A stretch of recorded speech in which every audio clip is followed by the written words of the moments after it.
that we are starting late, but we needed to go through those issues. So welcome everybody here. Are there any apologies? There's Rick Barker. Who else? Peter Venture just stepped out, so no other apologies. Apologies moved by Paul and second by Fenton. Thank you. All those in favour? Aye. Are there any notices? Yeah, Mr. Chairman. Yes. Oh, sorry.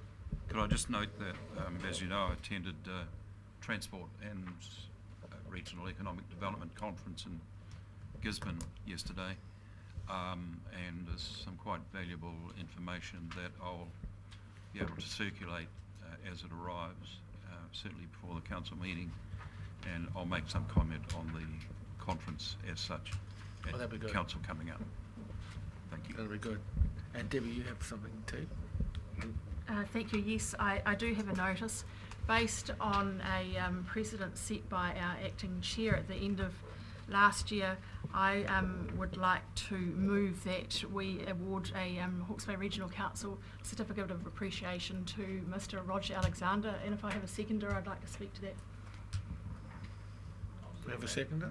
Yeah, we'll take that motion. We'll take that. Okay, thank you. Seconder. Thank you. So as most of you will be well aware, Roger. Shall I take a photo of this three sitting here now? Roger Alexander is the visionary promoter and establisher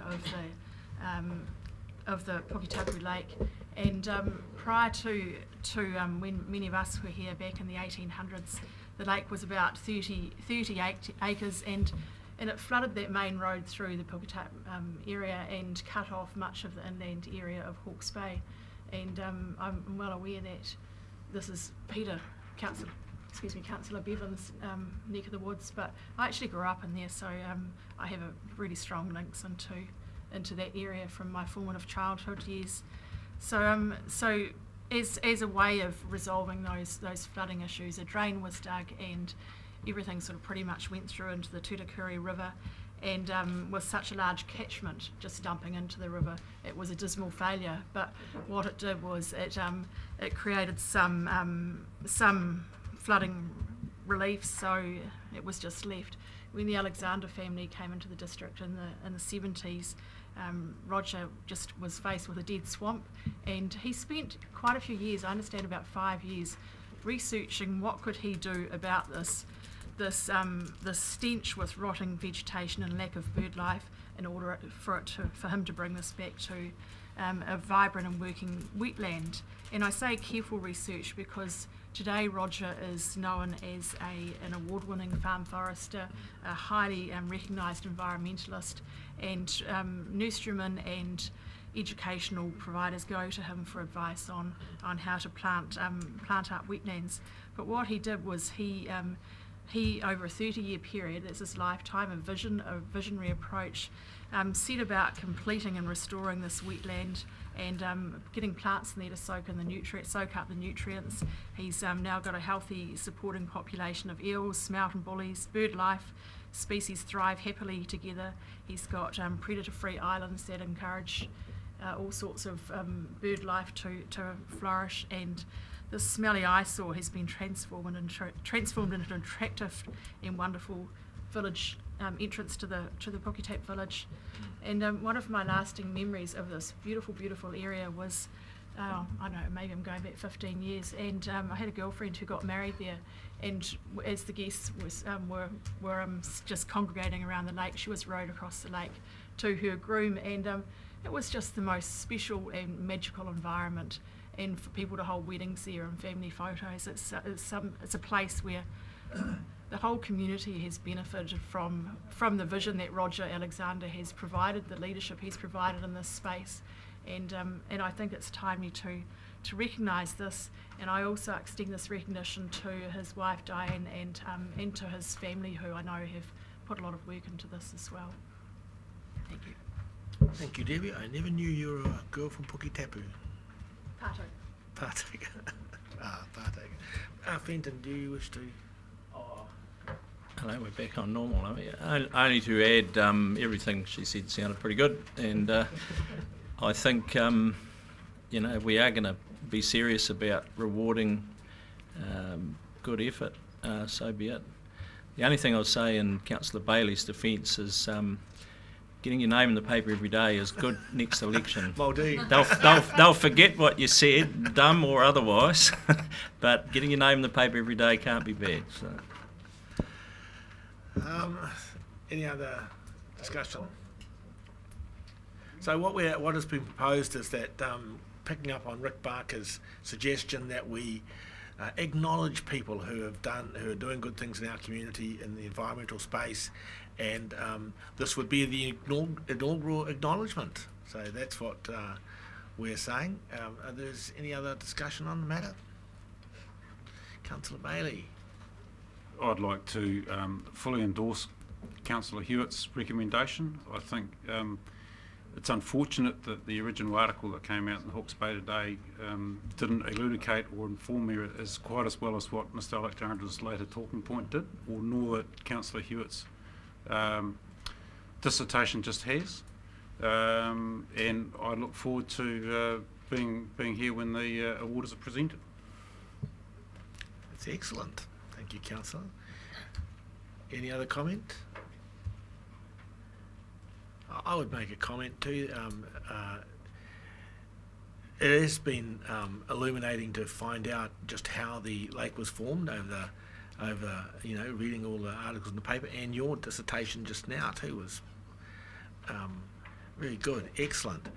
So I would wholeheartedly support this as well. So all those in favour of the motion? Aye. Aye. Against? It's unanimous. And we'll just have to find a way to make this happen. And Well, either that or perhaps three of us would have a drive out there. I think that's a graceful, elegant solution. Okay, thank you very much. Any other notices? Then we'll move on. Conflict of interest. Any conflict of interests that have arisen? If not, we'll move to the confirmation of the minutes of the last meeting, which was 28th of February.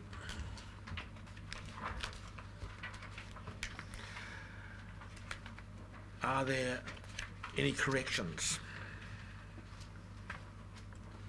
Tom, sorry. As I foreshadowed at our last meeting, page 6, the last bullet, regarding Russell Roads. I may have a wrong recollection, but I thought that there was a commitment also made to examine whether we did indeed have any leverage over this situation, or not. As this is written, it basically has us kissing this off and saying it's Hastings Council's issue, and we don't have any further leverage over what's going on out there.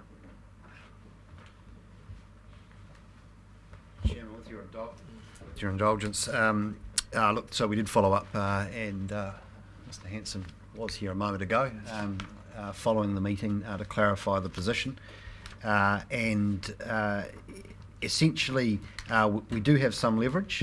It is true that it's not akin to us owning freehold land, but there are conditions attached to our concession that we grant to Russell Roads for gravel extraction at the site, including a whole raft of conditions around them meeting various obligations. We ultimately could exercise those to get greater leverage over the situation, but we have elected to work constructively and are trying to work constructively with all parties to resolve the principal irritant, which is the access road, and we've been involved with negotiating with another landowner an alternative access that resolves things substantially for the community, but unfortunately that can't progress until the resource consenting issue at Hastings District Council has been resolved. So that's where the matter presently sits, and until that's resolved, and I guess one of the concerns is that the community may choose to fight that consent, and therefore there be a sustained period of uncertainty as to whether or not Russell Roads will be able to continue to operate at that site, with consequences therefore for being able to progress the alternative access solution. So it's in a bit of a holding position at the moment. While that consent is being considered, I don't believe it would be in our interests to try and apply any more leverage over the company other than what we are continuing to do, which is asking them to meet all of their obligations and behave responsibly.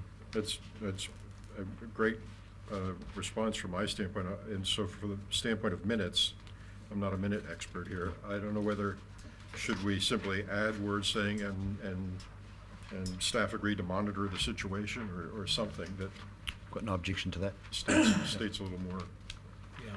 proactively, and staff agreed to monitor the situation. And the next item, similarly, for completeness, refers to tank. And likewise there, I thought a undertaking was made, rather than just the observation that, yes, it's getting to be difficult out there, that we were going to undertake to reassess how we were moving this forward, given that we're on an instrument landing pattern here. We're gliding into the runway. It's wasn't there an undertaking to review how we're proceeding at this point? There was, and that's a continuing process at the moment, and certainly I gave you an undertaking that you and Councillor Bevan would be engaged in discussions around that. So if it hasn't occurred, then it will occur. Point of order, Chair, but aren't we just trying to craft what the minutes should have said? That's right, but You've given us additional information, both items now, following. We really are trying to record what was said on the day. Simple as that. Certainly, Councillor, just in relation to this last one, though, I am clarifying what was said in the meeting. So that was an undertaking given in the meeting. So what does that look like in writing? Well, I think you'd add in the words there that staff undertook to reconsider the approach to tank and consult councillors Bevan and Belford in the process. It's fine with me. So, You okay with that, Ben? Any other corrections to the minutes? Mr. Moorhead? Where's that one? Just regarding the discussions on items up on the agenda, number 3, Rangitane Settlement Group. Oh, yeah. Meet the people. We're actually meeting just being a bit more specific. The trustees of Rangitane, should say, yeah. Yeah, well, they're quite important people. Yeah, very important. Yeah, that might just be to meet the people, meet the trustees of the Rangitane Settlement Group.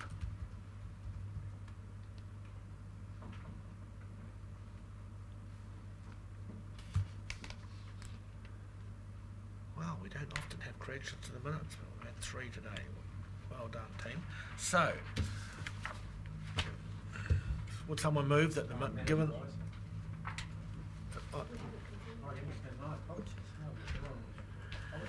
Is that mischievous?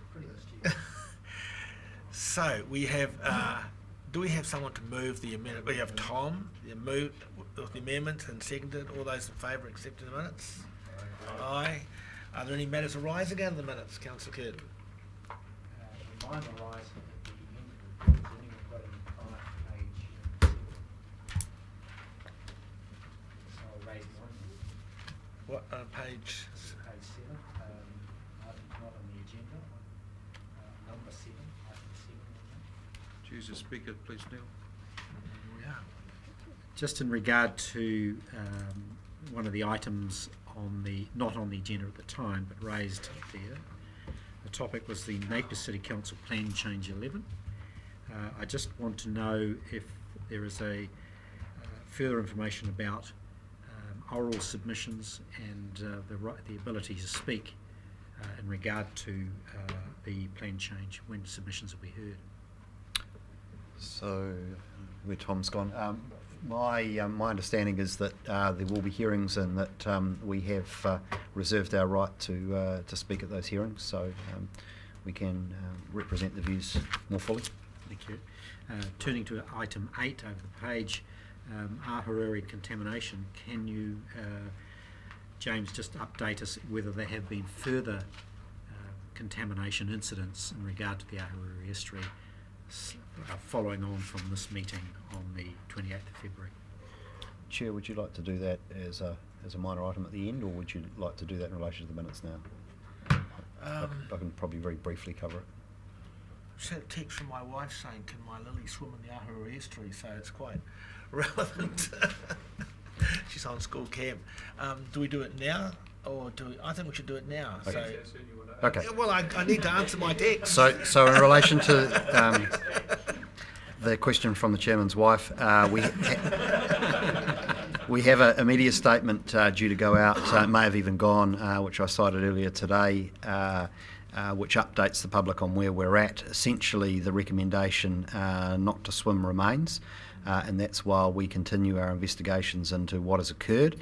Our investigations were hampered somewhat by the heavy rain we've had, because of course the estuary became full of E. coli and bacteria, and so our sampling was suspended for a few days after we got the first round back, which were off the charts, I guess, in terms of bacteria. Not surprising given the rainfall and the nature of that catchment. So we're now resuming our daily testing now. We've got some more stable weather around various different points of the estuary, so we're building a picture, and where we get positive samples with sufficient strength and volume, we're continuing to send those off for source tracking information. So the investigation remains live, nothing conclusive at this point, and I think I have advised councillors about the ongoing investigation in relation to Napier City's pollution incident just over a week ago. We will be giving an update to the Regional Planning Committee next week as per the request from the co-chair, Mr Hawke. Thank you. Just one quick question on that, James. It would be fair to say that all this investigation work is leading what we're doing to make improvements to the health of the Ahuriri, but also informing the Medical Officer of Health for the District Health Board to make the decision whether to open or close the estuary for swimming. We're in daily contact with the DHB and Napier City on this, and it's very much a joint investigation by all three parties. Yep. James, is that notice not to swim remains? That's on our website, is it? There will be information on our website whether there's a notice or not. The notice does come from the DHB, and certainly will be on their website, I expect, and they're using the mainstream media as a way of communicating that position. The LAWA website, yeah. Yeah, no, there is currently a no swim grading. Last I looked on the LAWA website for the Ahuriri estuary. Because this does highlight, doesn't it, that the general public whose kids are wanting to swim or canoe polo or whatever, they're struggling to get that information. Well, we had a concerted campaign this summer to raise awareness of the LAWA website as the place to go for information about where to swim. Put considerable effort into that, and we did raise awareness reasonably substantially, and we've increased something like 600%, I think, the traffic to that site. So we are working on that, Chair. Thank you very much. We've moved the minutes, we'll accept the minutes, and we've got matters arising, which we have taken now. We don't have any minor items on the agenda so I guess we're not taking minor items. Unless anyone has something riveting that they want to tell us, I'll move on. No one? Mr. Murray's looking very... No? We'll move on to the decision item, which is probably the biggest decision of the year that we all make, and that is the adoption of policies in regard to the long-term plan. So we've done a lot of work on this. The staff's done an immense amount of work on this. Most of us have been over these subjects and issues on numerous occasions. But I will hand to you, James, in case there's anything else you want to develop. We also have this from Drew today, so we're going to talk about that as well. Thank you, Chair. We'll take this in two chunks, first of which are the supporting documents, and then secondly the consultation document. We would like to show councillors some video that we've done for social media around the long-term plan. But before we do so, I'd like to make a few comments. Look, the first one really is to acknowledge the enormous body of work that's been done by staff in consultation with councillors over more than 6 months, and I particularly want to acknowledge the core project team that has done many hours over and above frankly what they're paid for to get this to you in good shape and in a timely manner. Firstly, acknowledge Desiree Cull, who's been the program leader for the long-term plan. Drew Broadley, who's led the communications part of it, Manton, who's been overseeing all of the financials, which has been a big and complex piece, Trudy Kokoli, of course, who's led the work around the rates and rating impact and has been the architect of the rates calculator innovation, which I know you're all appreciative of, and also Mark Heaney, who's not here today, who's had a big role in this. It's been Jess's first long-term plan, and so she arrived with us already in train, so it was a steep learning curve for her. But we've come through it extremely well. We've got a clean bill of health from the auditors, and so we're really proud and pleased to present this to you today. I'd note that it's been over a 12-month journey, really. This began with your workshop at the Green Shed at the beginning of last year, in which you signalled to the staff that you were looking for a clear set of priorities, particularly around the environment, and modifying the approach of council to take a stronger stance in regulation, to work more closely in partnership with others and to leverage funding of others, and also to take a step change accelerated approach to the council's activities. We took your direction from that and formulated the 2017 to 2021 strategic plan, which you then adopted. And then the challenge that the organisation, and particularly the executive, had was to translate that high-level strategic plan into very specific budgets and activities for this LTP. We set about reviewing every project, every budget, every activity in the organisation, and we did that from the ground up. In doing so, we identified savings of $500,000, which we have reflected in the revised budget. We also identified pressures on the organisation, and we brought those through in terms of business cases to you for consideration for additional funding. We also looked at how we could build on our experiences, our expertise, the activities of the past to get greater impact, and they came through the business cases as well. We then undertook functional reviews of a range of areas where we needed to think about whether we had the right approach, and you'll recall functional reviews of compliance, of land management, and of comms, among several others.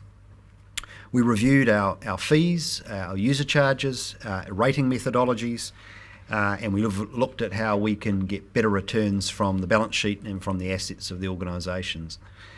We've looked at how we can leverage external funding, and the plan that is before you today seeks very much to leverage the funding available for other parties, particularly central government, and we're very well positioned to do that. We looked at our borrowing, and we looked at our capacity to borrow more, particularly to shift the burden of some of our more substantial activities over a longer period for intergenerational funding for activities that deliver intergenerational benefit.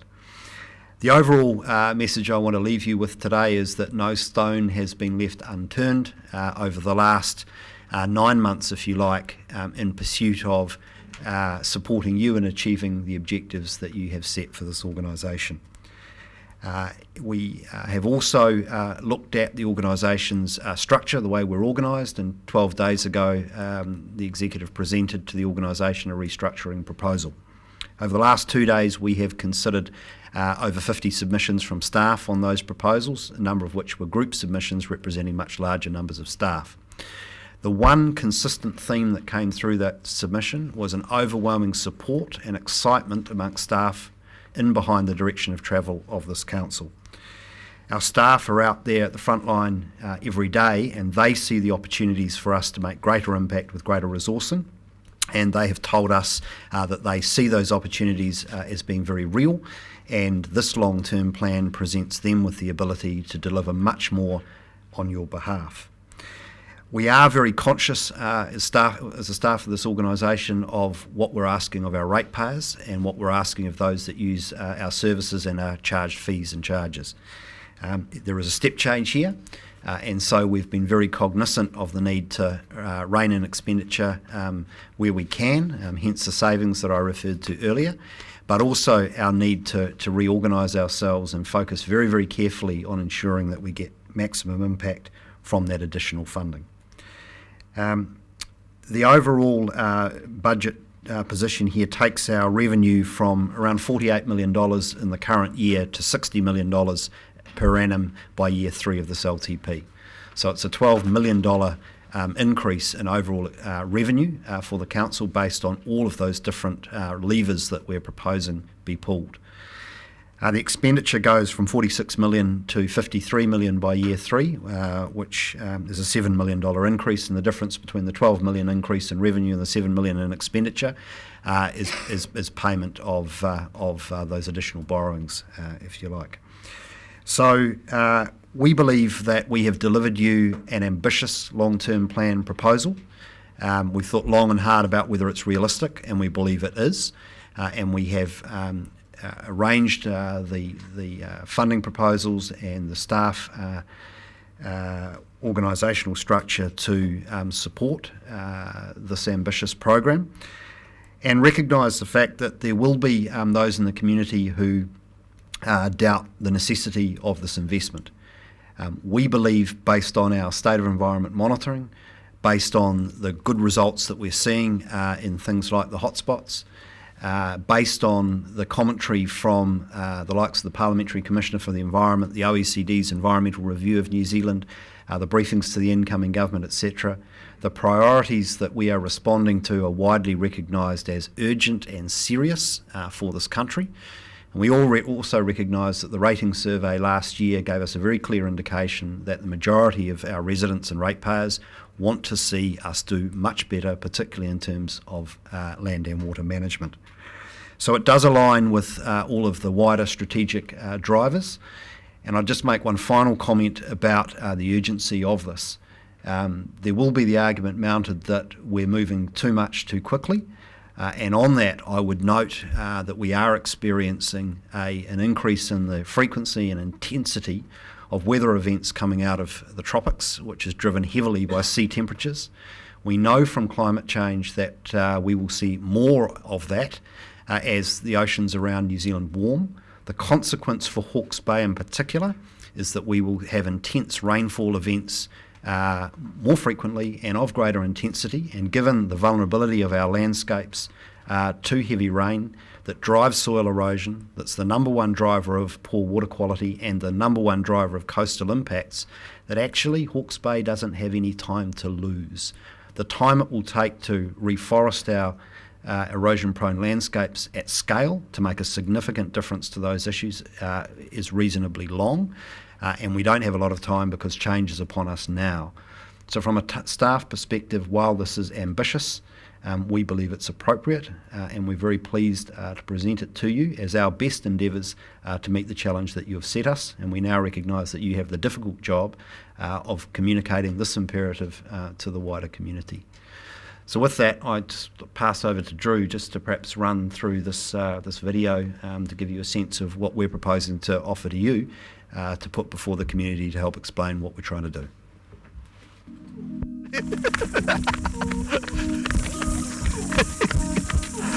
And I want a great future for my tamariki.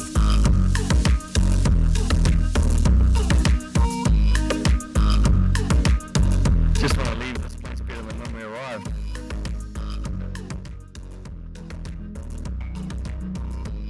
I really want my grandkids to enjoy this river.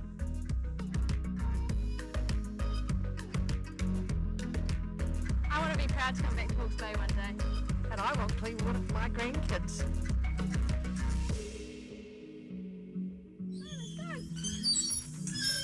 I want a fun place for my kids to grow up.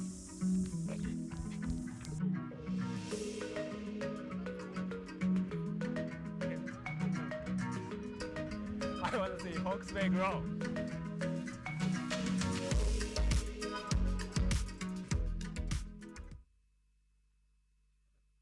Can I suggest that we focus first of all on questions, comments in relation to the policies and supporting information, Mr. Chairman. and then come back to Sorry, I've got a question on that. and certainly could take comments in relation to that, but then we go on to the consultation document itself That's as fine. a separate item. But while that's there, those people in there, are they real people or are they actors? They're not. None of them are actors.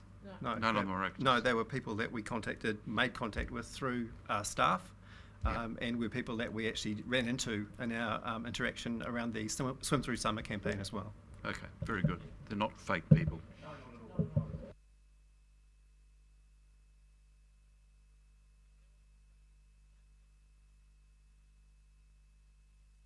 Okay, questions, thoughts?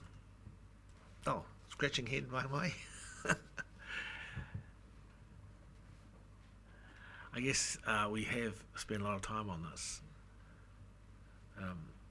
so I'm not surprised at the silence, especially after your wonderful dissertation, James. So I just had a question in regard to FTEs. So just confirm what in the 3 years, what are our staff increases? So we're looking at up to 30. The reason I say up to is that some of it's demand driven, and we need to go out and test the marketplace a little bit to determine precisely what we need. And also because we're moving into some new areas, we're not sure of the balance of frontline versus back office. So that's our best guess at the moment. But I think as we progress through the long-term plan, we're likely to make some minor changes around the margins in terms of what we need. But it does represent a 15% increase in overall staffing, 15 to 20% increase. Our current FTE count is just over 200, so additional 30 is about 15% increase. Can you just give me a flavour of foot soldier versus that's not a very good term. Sorry. The guys and gals with the gumboots on and the 4-wheel drives and tiers of management. I mean, how much management addition do you need to, if you like, contain and task appropriately new people doing farm environment plans, etc.? So the majority of staff are at the front line. About 2/3 approximately will be in the front line in the integrated catchment space in terms of catchment advisors, also in terms of compliance staff out in the front line. There is an increase in consenting staff required to meet the various national policy objectives that we need to meet. But the back office is relatively slim on this, and that's essentially because we've got good capability now that we essentially can scale up. So more than 20 of the 30 will be frontline and in the field. And then in relation to your question about the seniority, the overwhelming majority of those are all at operational level.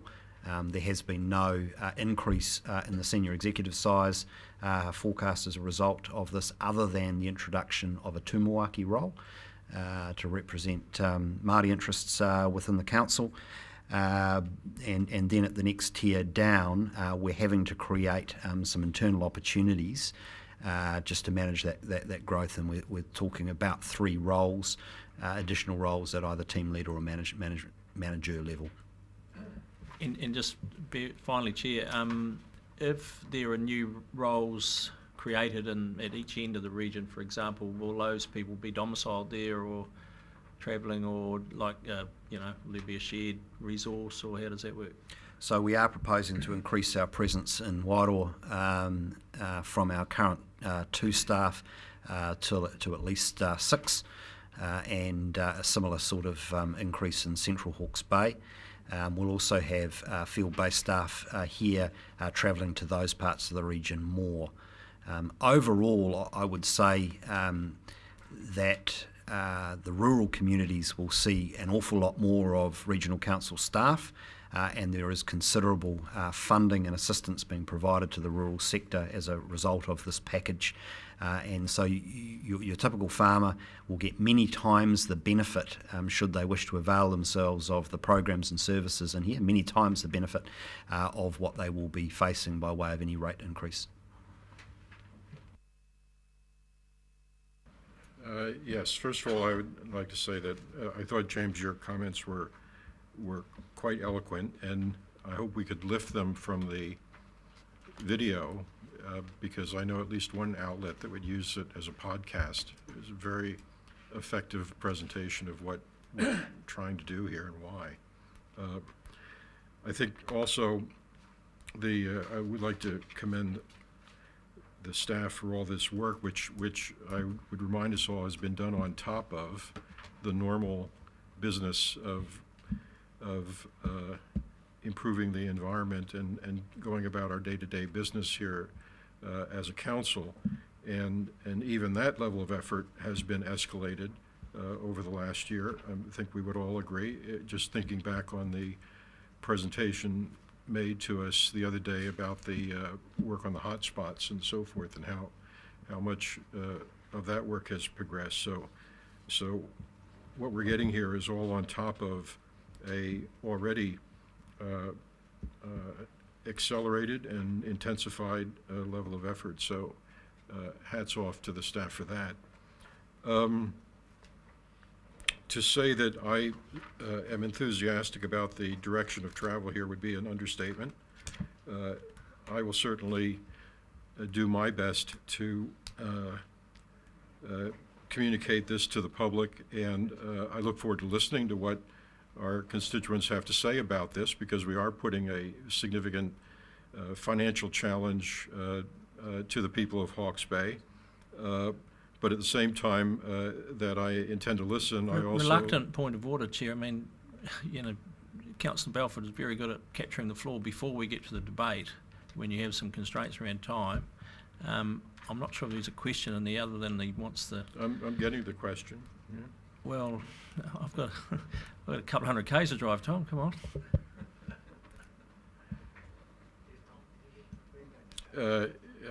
I will do my best to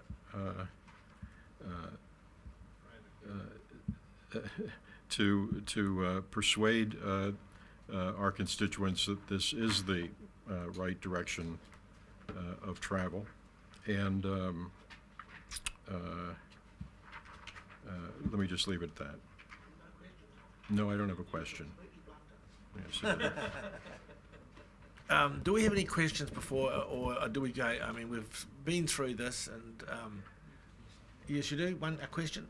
Well, I'm assuming, Mr. Chair, if you could help me and give me your sage guidance, we're looking to adopt firstly the policies and supporting information, and then the consultation document itself. Is that correct?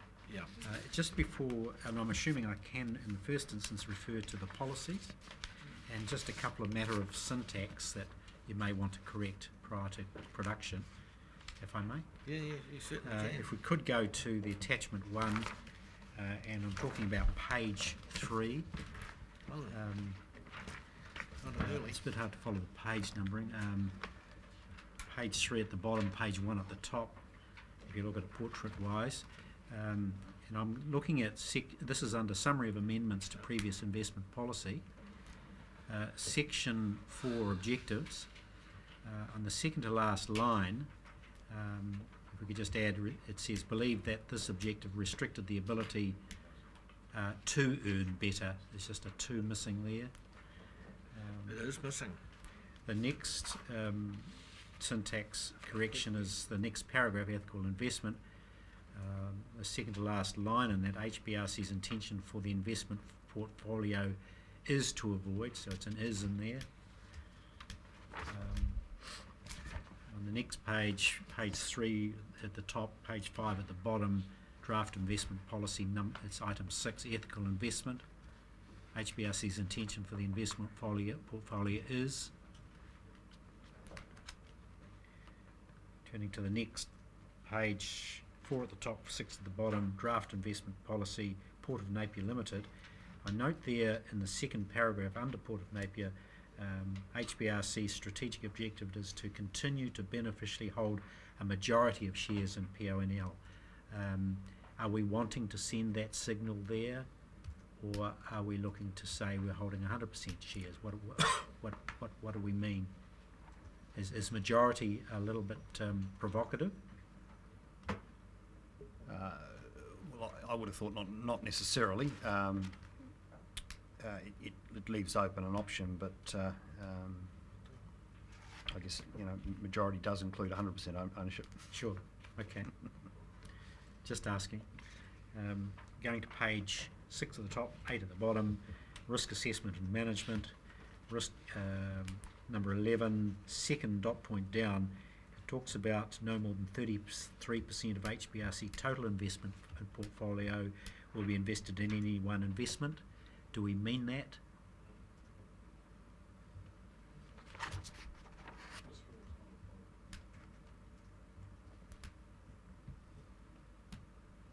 Well, in light of it not applying to the Port of Napier or our to the last paragraph in there, I think it's fine. Is there any consequential expansion of our investment portfolio that would be limited by that statement? Not at the present point in time, but that may be a matter that needs remedy if and when we do a special consultative procedure on a more substantial investment. Fine, we could change it if we need to. Sorry, just to belabour this a little bit more, this is on page 7 at the top, page 9 at the bottom, draft investment policy, specific investment criteria, 13.1. We've got A for short-term debt and A for long-term debt. Do we need A plus for long-term debt? Because we've got that further down, investment in any corporation, state-owned enterprise, etc. I have a feeling it was meant to be A plus. We'll double check that before publishing, Councillor. Yep. Now there's a whole pile of documentation that flows. I'm not sure whether you need me to iterate that now, or can I just come to you with what's best to do here? Are they just corrections? Have to take them offline. Yeah, before let's do publishing. that. That's fine. Yeah, there's quite a just as long as we get a resolution that they be adopted, subject to some minor amendments. Minor amendments. Yes. But I'd like to congratulate you, Councillor Curtin, for editing this so thoroughly. Thank you, Councillor Chair. No mischief intended. Sorry, Debbie. Thank you. I have a question, James, and that's around the water storage update, and you discuss here 65 million and break it down as 50 million in cash and 15 in investments, and that I'm just not quite reconciling that to what I think was my understanding of what happened. So can you clarify? I thought that there was 60 million in cash still remaining, and of that you were intending to keep 10 million as separate investment capital. Sorry, Councillor, you're referring to the consultation document? Yes.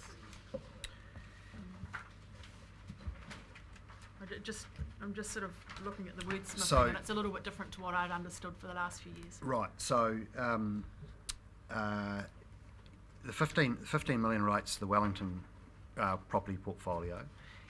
My understanding is that it had been intended to be liquidated and invested into the RWSS, so that's what effectively made up the remaining 15 on top of 65 for the $80 million of proposed investment.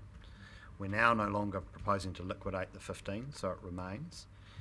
We happen to have 65 residual because HBRIC has not been advanced the full 20 that it has spent, but it is still carrying debt, and so there is 65 effectively left over at this point in time, residual from our RWSS, but we do have that debt issue with respect to HBRIC carrying the BNZ loan, and so that we expect to come back to somewhere in the order of 60 million.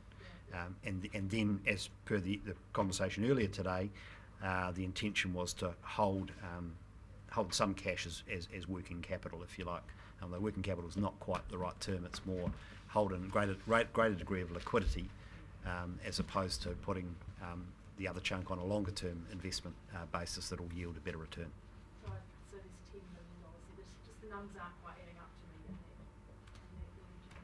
that Look, we're happy to go away and just review that's all correct.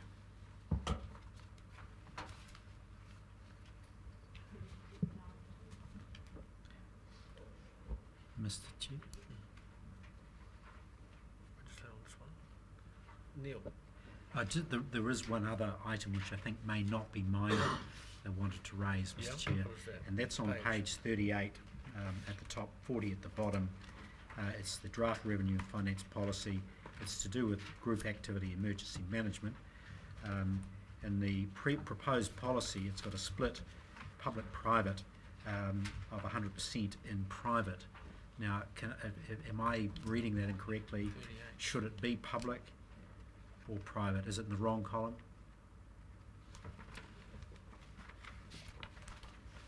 I would have expected that to be public, all of it. But is there a particular reason?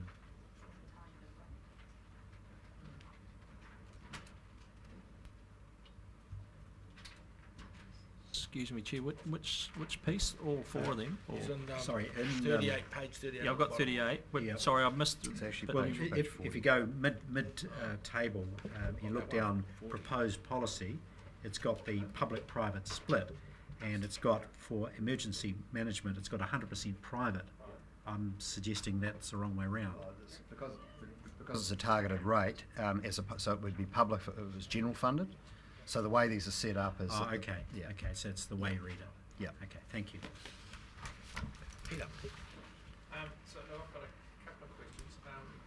Firstly, in regard to page 6, Manuka Honey, $46,000 was an assumption.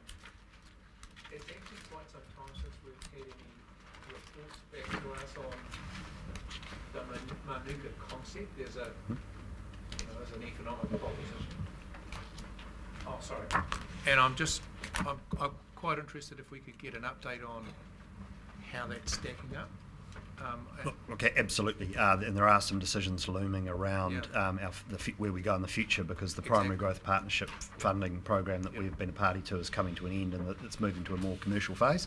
And so there are some questions for the Council's future investment here. So happy to bring that forward probably to the next Corporate and Strategic Committee meeting. Okay, that'd be great. There's a draft policy here on rates remission and postponement. Now, it's not clear what we do here, how we make a decision. It's primarily in relation to Maori freehold land. Sorry, this is on page 12 at the top, 14 at the bottom. There's 2 or 3 pages. I have no idea what our decision-making process is. It's not particularly clear from here. And also, how much land is actually currently impacted, because that has an impact on our rates, obviously. Trudy, would you mind coming up and answering that question for us, please?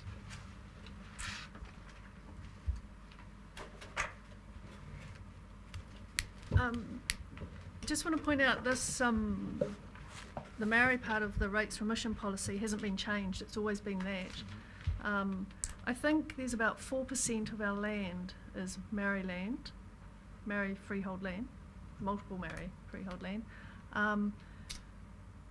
The way we do our rates, we actually don't lose on that. We don't write it off. We actually eliminate them from the start, so that they're not involved in it.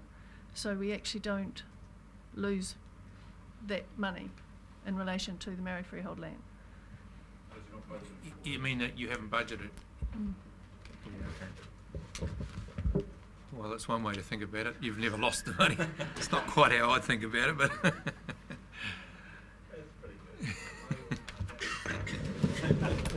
yeah, but it's unimproved land in the majority of, and inaccessible, and with no access, and with no services, and it's populated by mammals such as possums, which you people brought in.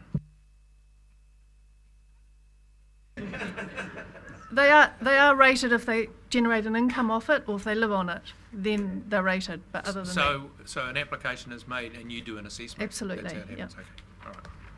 Okay, and I had a query on page 30 at the top, 32 at the bottom. Coastal processes, there's a proposed public-private split of 1882. I have no idea where those numbers came from. Can anybody explain them?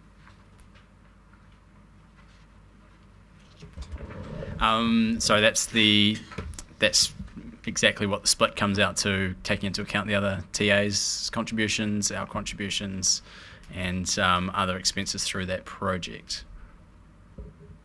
So this is for the operation of the Coastal Processes whole project. So not just, obviously there's a new rate coming in for a portion of ours. Yeah. We obviously still obtain funding from the TAs affected, and there's some other expenses going through there that are not just the coastal strategy. Okay. All right.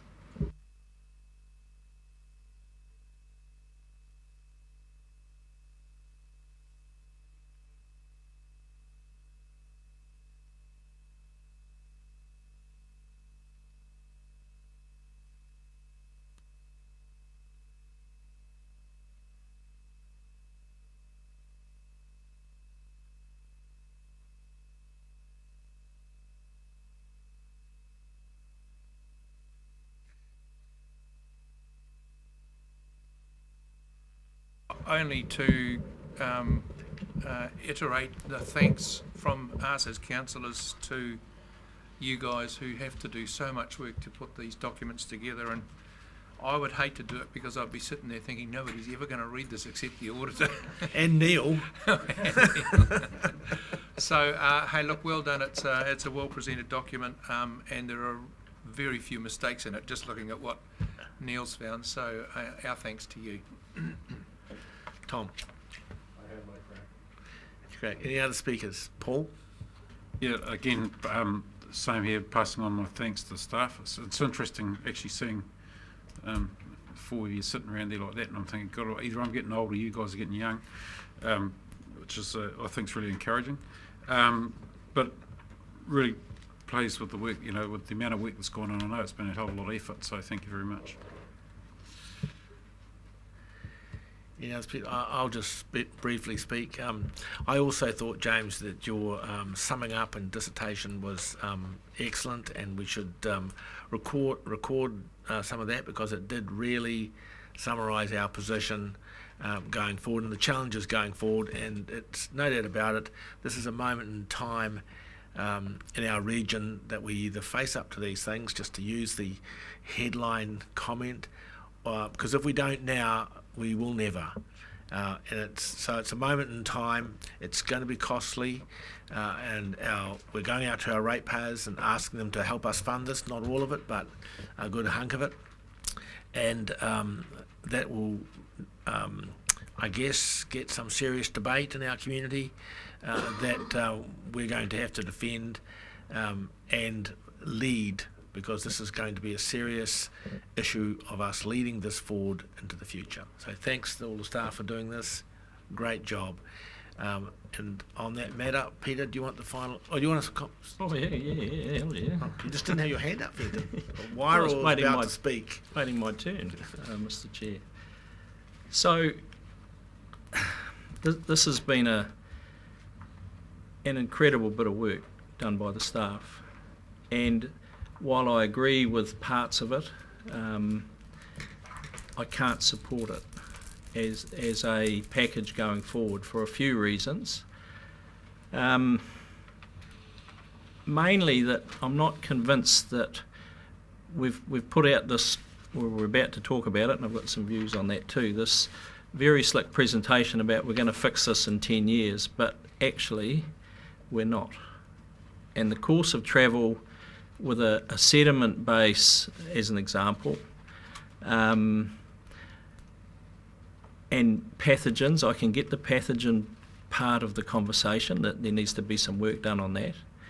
But it's focus on sediment where we haven't really got down to the nuts and bolts about what is acceptable sediment in our waterways and what isn't, and what should we be doing to counteract that to a level that is realistic, makes a noticeable difference on our waterways, and puts us in a place where we are making a considered improvement. Because quite simply, if you get into a Wairoa, planting 100,000 hectares, say, is going to make some difference, but is it going to be the be-all to end-all? I don't know. We haven't had that debate, conversation. We haven't had the scientists drilling into us exactly what we're trying to fix here. There's 3 or 4 big land movements in the Wairoa district. One at Hawke, which would contribute, who knows, 50 to 80%, guessing, of the silt that goes out the Hawke river mouth, comes out of that one 400-acre moving hill. We've got a program in place to fix that bit and do our bit there, and it's fantastic. It actually fits in with all the government thinking, etc. But planting everything else around there, is that really the issue that we're trying to fix up there? We've got a big ambition for forestry. It's a nationwide discussion and it's nationwide support, certainly at the moment. But there's some problems with that. To get some of that land, in discussion today, we've talked about maybe we need to buy some of this land. Hill country in Wairoa now's jumped to 8,000 a hectare. It's well out of the reach of forestry. Forestry's sort of around the 4 to 5, somewhere in there. Not an expert, just working on what has been traditional up there. So 20% is a hell of a lot of money, but actually is it enough money to do what we say we want to do? I look at the program we've got here. The ambition is fantastic. I don't agree with the commentary around all our waterways are a mess. That's emotive, and actually we're a science, fact-based organisation. Doesn't do us justice in the work we've done in the last 28 years of our existence as a regional council, and what we have to do going forward. Get into the civil defence stuff. Yeah, I'm a supporter of that. I think it's a regional activity, and we are showing regional leadership in taking that rate on. So, I do agree with that as an outcome. But then in the same breath, we're taking money away from the tourism side of our economic development, if you like, responsibility, which it is, because we're the only regional entity that can rate everyone for tourism. It happens throughout the country. All the RTOs are funded on rates. Some have some additional money from trusts, etc., but we don't have that luxury here in Hawke's Bay. What we're going to do is, in 3 years, wind it back. We've put it up as a great saving that we're going to spend on a redirected environmental outcome. But actually, the environment runs hand in hand with the economy. You can't separate them. It is a misnomer to put out there that if we take the money out of there, we're going to put it into the environment. There's only one agency in Hawke's Bay that promotes Hawke's Bay around the country, and that's Hawke's Bay Tourism. To me, the two marry up, and for this 1.8 million saving that we talk about, with a $600 and something million turnover for tourism, 880 new jobs in the last 3 years, since we've added the extra money, I might add, I just think we're cutting off our nose to spite our face. I put a plug in for Wairoa here, obviously. Rocket Lab needs some real grunt to get discretionary dollar to come and spend as a tourist experience. Our community can't deal with it. We're quite happy the rockets are there, as an example, but can we attract everyone there? We haven't got a hope. We need an entity like Hawke's Bay Tourism with the backing of a regional leader, which is the regional council, to get behind a better outcome for the people that live up there. Because those are the jobs that my folk are going to get into. Entry level, salt of the earth jobs that come out of tourism. Instead of that, we're talking about taking 100,000 hectares of production farmland, albeit steep, out of farming and into forestry, which is further going to put pressure on our schools, our services. Every 5,000 stock units that leaves that district is a family. Simple as that. So I think we've taken too big a bite this first round. The irony is, to me, and I'll finish in a moment, Chair, is you know, there's such a thing as bold councillors and there's such a thing as old councillors, but the first time in New Zealand history we've seen a group of bold old councillors.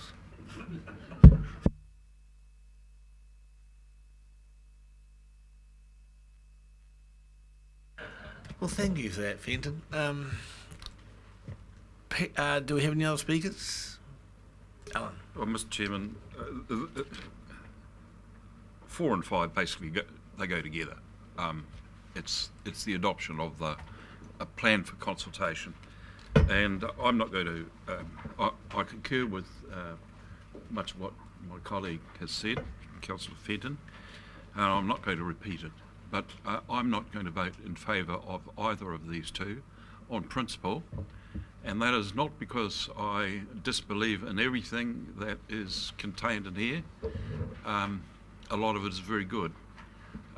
There are some elements that in my mind are gold-plated and very highly discretionary, and I don't believe they're affordable at this point in time, and that includes the future farming and the professorial grant in particular. But my main objection is to the reduction in the tourism support, and if anything I'd support a little bit more of a rate increase as long as we're sensible about some of those luxury items to maintain support for tourism, because it's vital and it's proven to be successful, and to wind it back in my mind is symptomatic of a threat that this council faces, and that is when you look at tourism being wound back, when you look at the Central Hawke's Bay community and economy,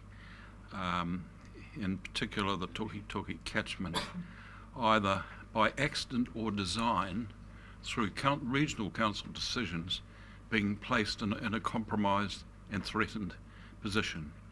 Then if we look at the prospect of restrictive regulation on oil and gas, which has been signalled, maybe not in here, but it's in the background, and the effect that that could have on a place like Wairau, then the risk is that rather than this council being an enabling organisation in terms of promoting the growth of the economy, the betterment of the environment and the community in Hawke's Bay, the risk is it becomes a handbrake for Hawke's Bay.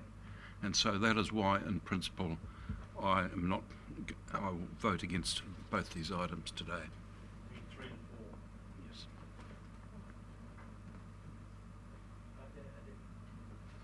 Thanks, Chair.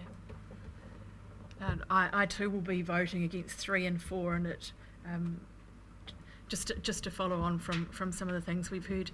This long-term plan process has been a challenging process for me. I've found we have a new chief executive, and is there a problem over there, Chair? Items 4 and 5 as opposed to 3 and 4 on the agenda. 4 and 5, yes. Yeah.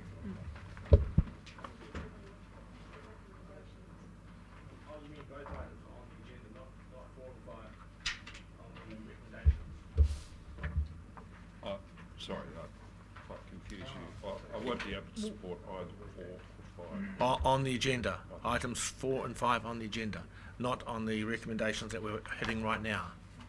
Yeah. Okay. So you're a period out. Hang on. No, I haven't started speaking yet. No, I'm just saying Alan's period out. Councillor. Okay. Hewitt.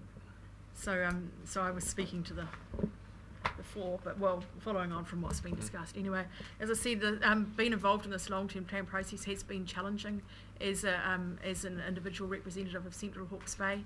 We've got a relatively new chief executive who's come in with a really ambitious plan and vision, and James, I compliment you for that, and we're going to obviously wear the can of getting the funding for you. But never to let the vision get in the way of the details. I have huge concerns about how we are going to be going forward and getting 30 new staff, and the affordability of where are we going to house all of these people. I see that we're looking to put at least 5 in the Waipawa office. Well, there's only 2 little pokey offices there, so we've got some logistical issues of and added expenses that aren't actually encapsulated in all this documentation is where we're going to put all these new people.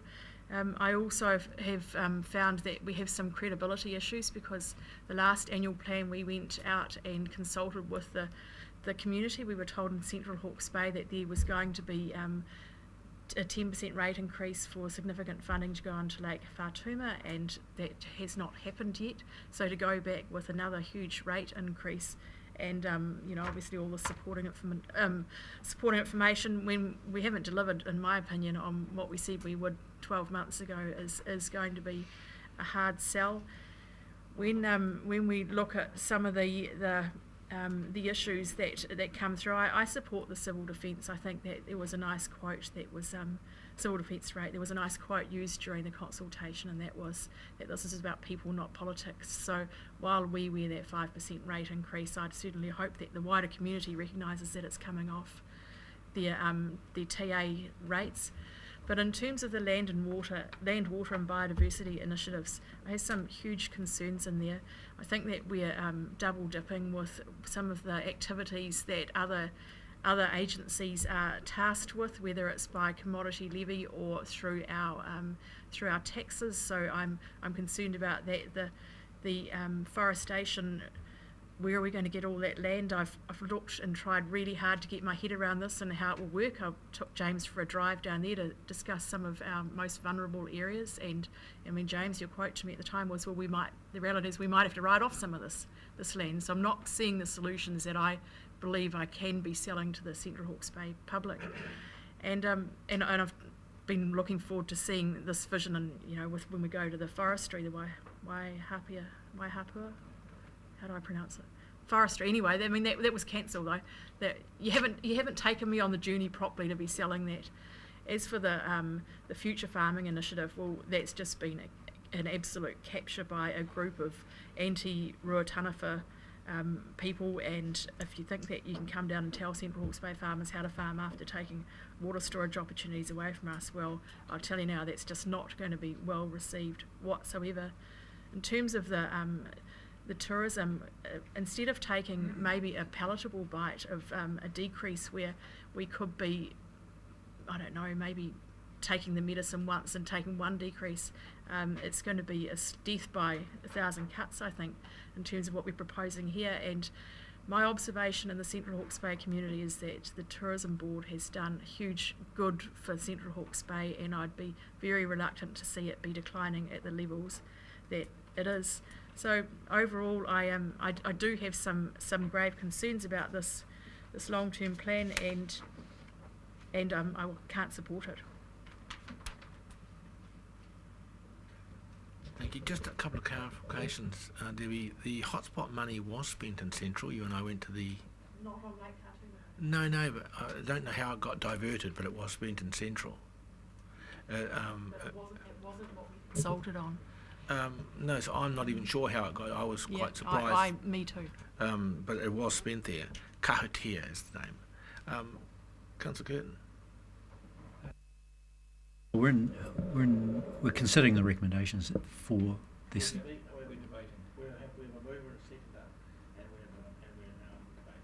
Thank you. So I can speak now. Thank you, Mr. Chair. Again, thanks to the staff for a wonderful effort in this document. Very successfully run by you, James, to get some very, very substantial fundamental shifts in our focus. And I keep coming back to this being, in the first instance, a 10-year document, then a 20-year document, then a 30-year document, and we've set a framework which I think will be robust throughout that journey. So in 2050, when I'm in my 16th term on council, I'll be able to look back and say that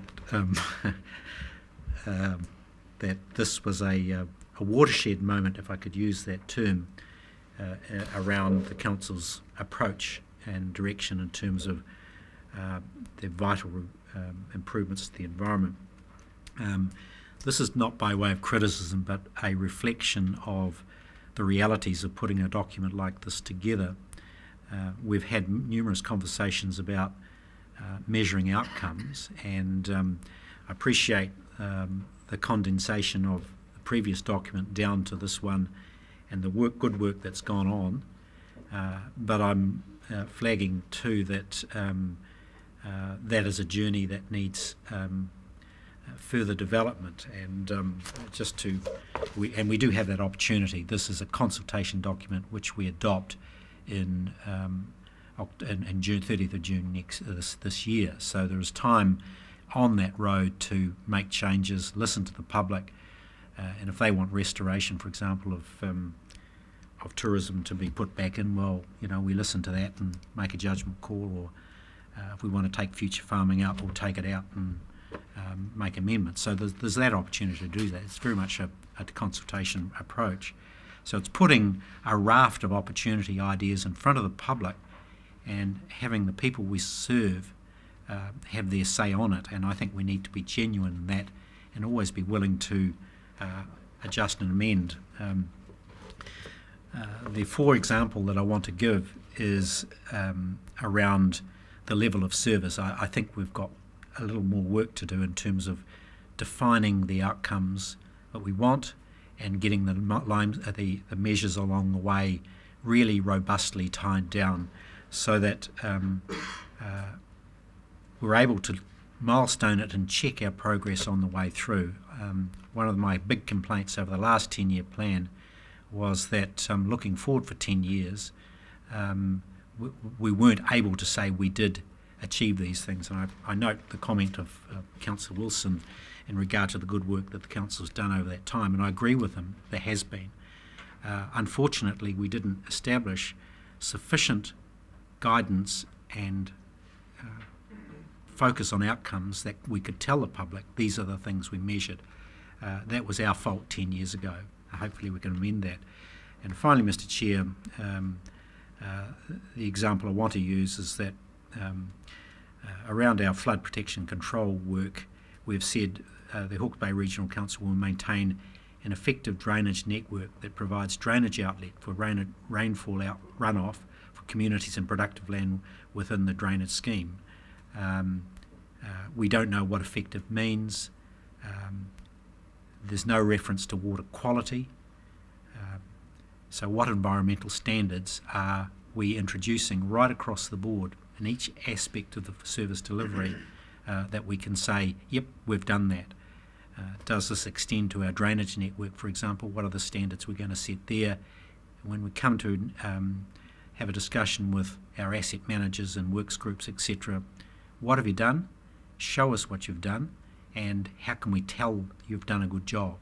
And that's what I'm suggesting we work on over the next several months before we finalise a 10-year document that somewhat gets set in stone over that period. But going back to it, a wonderful body of work, well done, and it is acknowledged the energy that you brought to the role and the energy this group of staff have got in delivering this document over the next decade. I commend the document and fully endorse it.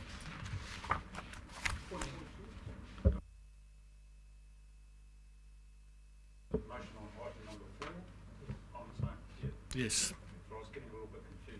It's going on for a while. Peter, do you want to, unless someone else has something else they wish to say, I'll let Peter wind it up. Just briefly, Chair. Firstly, it's disappointing but not surprising that some councillors around this table want to grandstand about the rate increase and what have you. But at the end of the day, this document that we're taking out for public consultation represents a step change in the thinking of this council. In the first 3 years that I was on this council under a previous chair, we probably spent more money increasing the tourism spend than we spent on our core function, which is as guardians of the environment for the region that we represent here. And what we've seen in almost every measure that we have is a degradation of the quality of the land and water that surrounds us. And unless we put a stake in the ground and are prepared to invest in our environment, it will continue to degrade. So it's very disappointing that some councillors around this table don't understand that. And all the hoo-ha about tourism spending, who knows how successful that has been. I've got no idea, and you know, Councillor Wilson made the point that he doesn't know how much sediment we should remove and what's the right amount. Well, I could make exactly the same comment about how much money we should spend on tourism. I would venture to say that there's been more than 800 jobs growth in the apple industry, and we haven't spent a penny on the apple industry. So, you know, is $900,000 on tourism the right amount? Is $1.8 million on tourism the right amount? How can we judge that either? That's what we are elected to do, is to make judgment, and the judgment of the majority of the people around this table, thank God, is that we need to do more to invest in the environment for the sake of ourselves and our children, and that's precisely what these documents enable us to do. So I look forward to the public consultation process. Okay, we have a mover and a second. Everyone has spoken. So we're moving. It's the recommendations 1, 2, 3, and 4, but essentially is to receive and notes the adoptions of the policies and supporting information in the consultation document for the long-term plan. All those in favour of supporting it? Against? Do you wish to have division? Division. All those in favour? All those against? Motion is carried. Thank you. Do you wish to have a quick stop, grab a cup of tea and come back for the last one and a comfort stop, or do you want to just plough on? Get it finished. Okay. Item 5 then. The consultation. Thank you, Chair. So we've actually got two documents. The principal one's the consultation document, but also tabled for you is the 4-page flyer, which is a condensed version of that for mail out to all ratepayers, plus the draft letter inside. So I'll hand over to Drew now. Just, if you bear with me, just a couple of supporting comments, if I may. So both of these documents have been accorded all changes. The audited document, the 24-pager, has largely had audit sign-off and is now, that is the final version that you have been distributed with today. So that is an audited document. The condensed, what we're calling a summary of consultation document proposals. It's not a summary of the consultation document, but that 4-pager is a non-audited document. Okay, and there is a disclaimer that I'll draw your attention to on the back page at the bottom.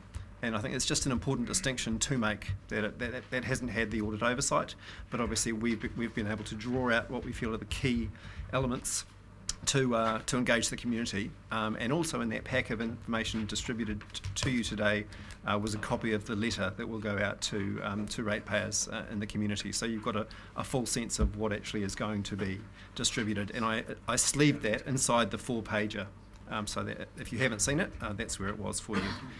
I'll also just quickly draw attention to, and this is live on the website now, and this is the rate comparison tool that James referenced, that Trudy had developed.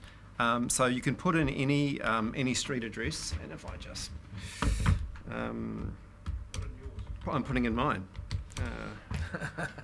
Never know where you live. Sorry about that.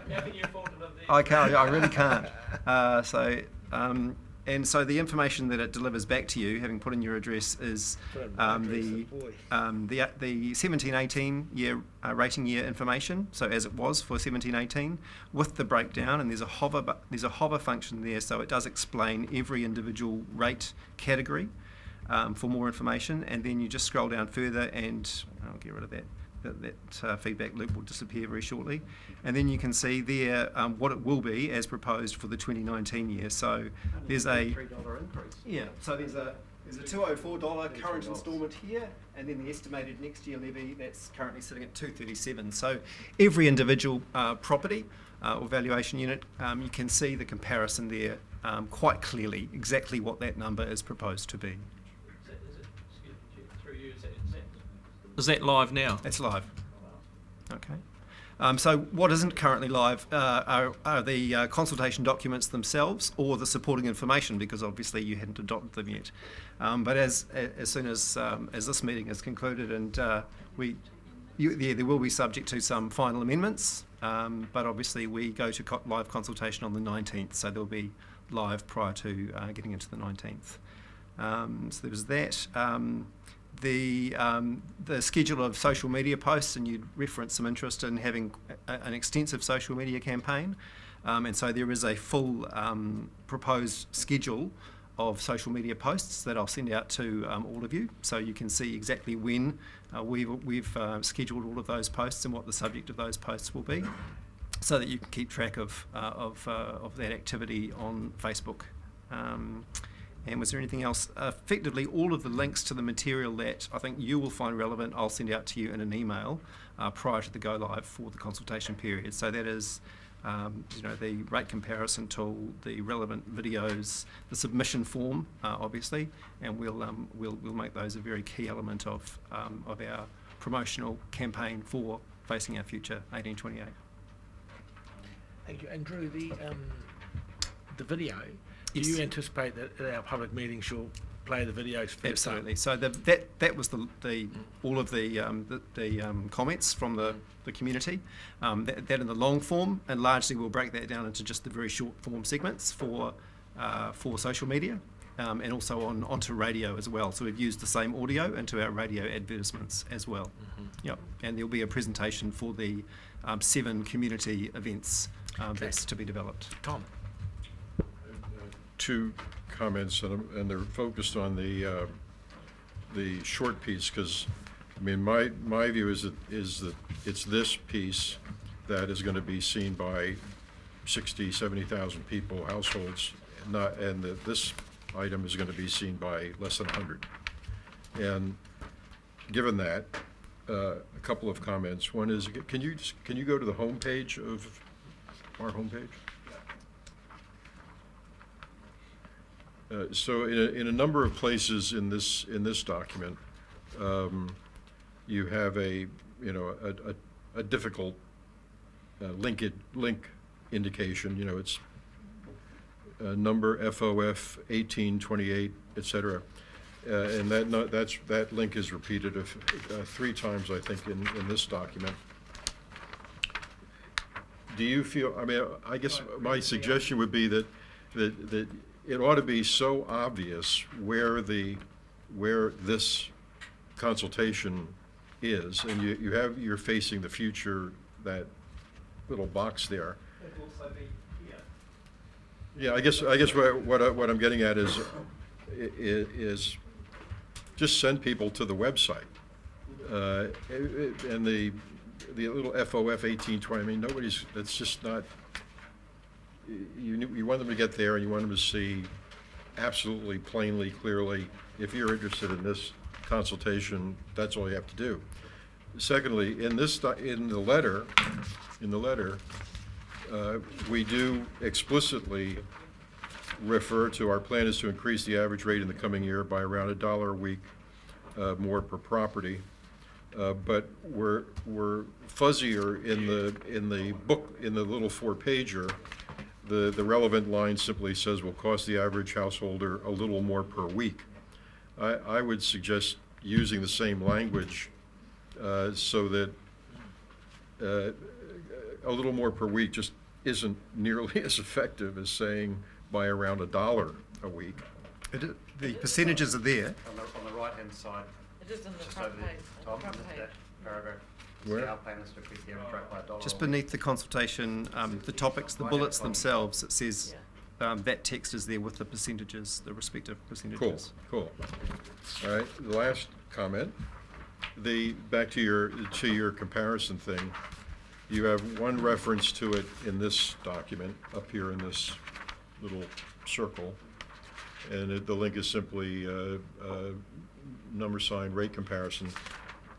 Can you find any other place to emphasize that in here? If you could find any, I mean, you refer to the overall cite a number of times, I would find some other place to say, if you really want to know, like in the last paragraph, for example, under consultation topics, over the have your say, for a full breakdown of options associated with impact of rates, blah, blah, blah, blah, blah. I would just direct people again there to their what you want, what this is going to do to you personally is right here. And similarly, in the letter itself, it's not referred to. The letter refers to the overall location, but again, where you have the sentence that says increase the average rate in the coming year by $1 a week or more per property. To see your personal rate, go here. It's in the next paragraph, so it's got full breakdown of your 281 and so for personal rate. Yeah, that's not what that's a reference to. That's general information on the overall rate thing. It's not a link to the calculator. But you could do it there too. You could have a personal breakdown of your, and then switch the link to the calculator. Because I just think that this is all most people are ever going to pay attention to. You don't think they'll come to our meetings, Tom? I think they will. By the way, how are you going to promote meetings?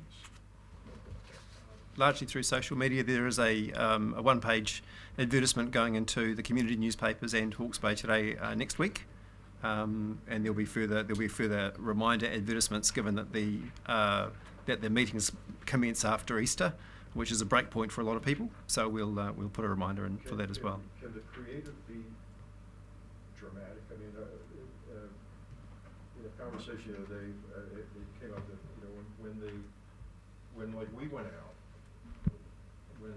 When some councillors went out and said we want to meet with the public and talk about X, we filled the Caramoo High School.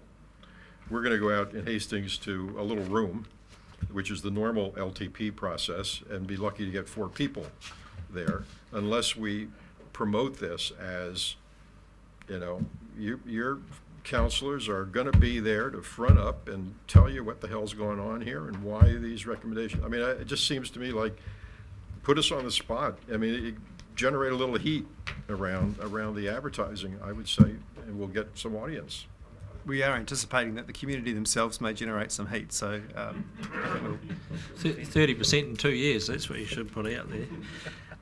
Just a question in regard to the local government funding agency and the smaller document, because we do have to consult on that, obviously, but I reckon you generate a heck of a lot more feedback if you had your complementary future farming focus, whatever the hell it's called, in there. You'd certainly get some rural feedback when they discover they have to pay 3 times to get information through their levy, through their taxes, and then through their rates. But let's test it. I mean, you can't really find. I think it'll be quite a topical discussion actually from a variety of sectors, and yet it doesn't really feature anywhere. Most people will be blissfully unaware it was happening. So, admit it's not a huge spend, but it's more topical than the LGFA, for Christ's sake. Yeah, look. So future farming is featured obviously on page 7. Look, the amount of information set aside for the LGFA is entirely driven by statutory considerations and requirements from audit. We wouldn't devote nearly that much space to that if we could.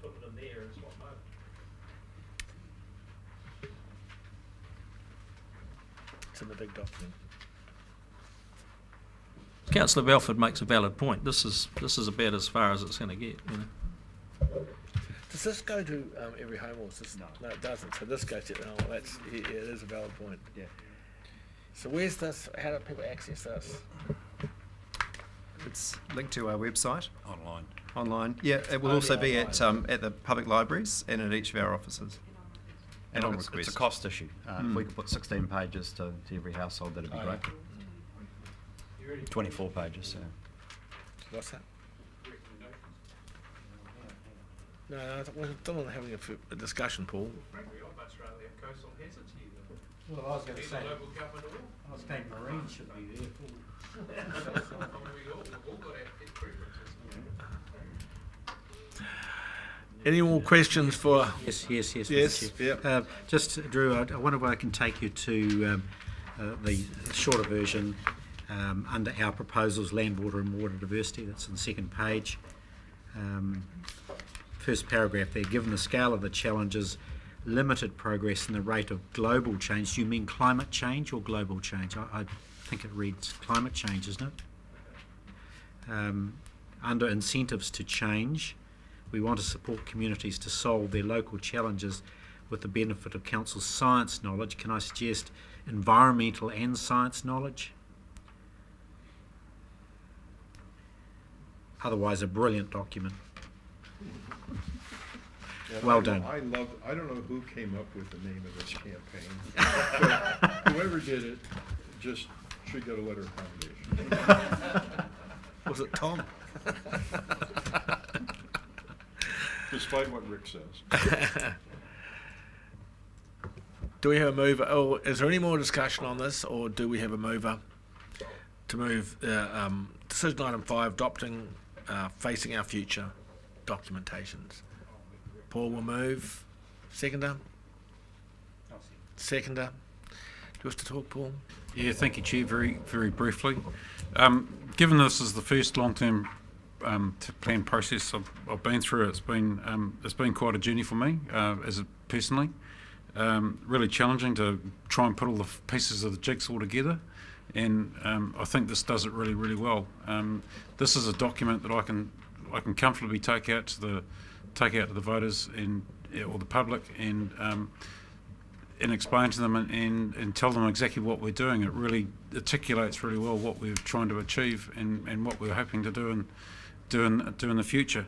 And the most important thing for me, one of the more important things for me, is that we're no longer just having another hui, we're actually doing some doing, because that's really, really important. It indicates that we're going to get on with things and meet these challenges, because we have to start at some point, and it might as well be now. Thank you, Paul. Neil? Are there any other speakers? Chance my arm, Chair. You can change your arm? Yeah. Good bowler. I'm actually going to support this on the basis that I think it's important we do get out and get our community engaged in, as I said, a 30% rate increase in 2 years, because that's what it is. And our one-off's been and gone, and now that's the new normal, and now we're going to go again. The language in this, I think, is almost irrelevant. Everyone's worried about we've got to convey it as $1 a week, or we've got to it can't, or 20%, whatever you want to call it. The programs must stand on their own feet, and for that to happen, people need to get engaged, understand what we're trying to do here, and tell us what they think. So I'm happy to support this program and get it in front of every person in Hawke's Bay. And my last urge to them is make sure you come back to us and tell us what you think. Thank you, Ben. Anyone else? Mr. Chairman, I'm not going to change my position, and that is simply as a matter of principle, because there is one fundamental matter that I disagree with, and another and a range of others that I'm uncomfortable about, and therefore I've got to take a stand. It's not the final decision. I look forward to listening to people and making the final definitive decision in conjunction with my colleagues. And I would like to say to James and all of his staff that you have done a grand job. Debbie? Thank you. And I won't be supporting it. Some of the things in here on behalf of the Central Hawke's Bay community are just deliberately misleading, so I won't be supporting it. Deliberately misleading.